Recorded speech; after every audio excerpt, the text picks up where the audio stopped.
In this video I'm going to do a quick rundown on how layers work and also show how you can see the padding and gaps for the main elements of your design. I'll do a more in-depth video on all of these things at a future date. As we know, all of the elements in a design relate to each other through layers, and it may not always be obvious which layer an element is in. As I slowly move my mouse around, I can see how the pieces fit together. It looks like, as I look through here, that I basically have, let's see, 1, 2, 3, 4, 5 different elements. So I have the background, you see that blue outline there, and I have my header, and that has the close button in it, and then I have the header input box that has a label, and I have the tiny MCE box with its label. Then I have these buttons down here at the bottom. And I know this may be how it's laid out in Zeppelin and that the actual implementation may vary, but this helps me get a sense for how things relate to one another.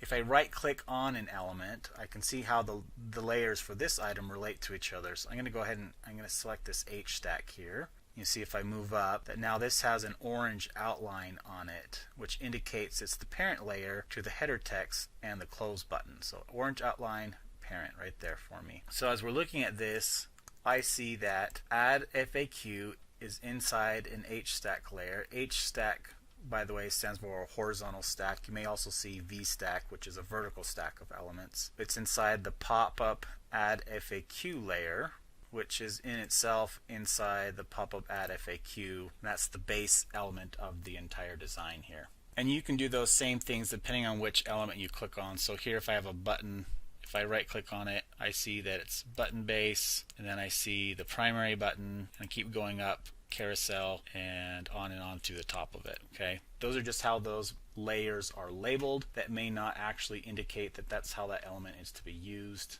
That's just something to kind of note as you're looking through these. One other thing that we can see quickly by looking at this is the spacing.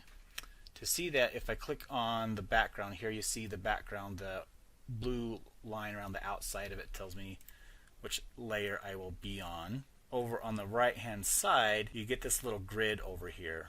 And this grid, as you hover over it, shows you the spacing for the different parts of it. This orange part represents any kind of padding. Figma apparently doesn't have a way to differentiate between padding and margin, so this may also be margin in some cases, but here I know for sure that it's padding. And then I can also hover over this little blue area, and this shows any of the gaps in blue that will be between my primary elements. This only stays as you hover over it. Unfortunately, I don't know a way to get it to stay all the time. As you look at some layers, you may notice that they will show a blue outline. So here I'll click on this button. See, right now it's just button base in gray, but if I click it one more time, I'm going to see primary button. This blue text here, primary button, indicates that this is a component. I can actually do a couple of more neat things with this little pop-up. If you click on this little properties menu right on the right hand side, or this properties right here, you'll get a little pop-up of that specific component, which you can move around your screen. You can also interact with it by clicking on it and see all of the different parts of its layout, and then you can close it and get rid of it. You can also, from that same little menu, click on the arrow, which will take you to directly where that element is in the style guide. I hope this was helpful.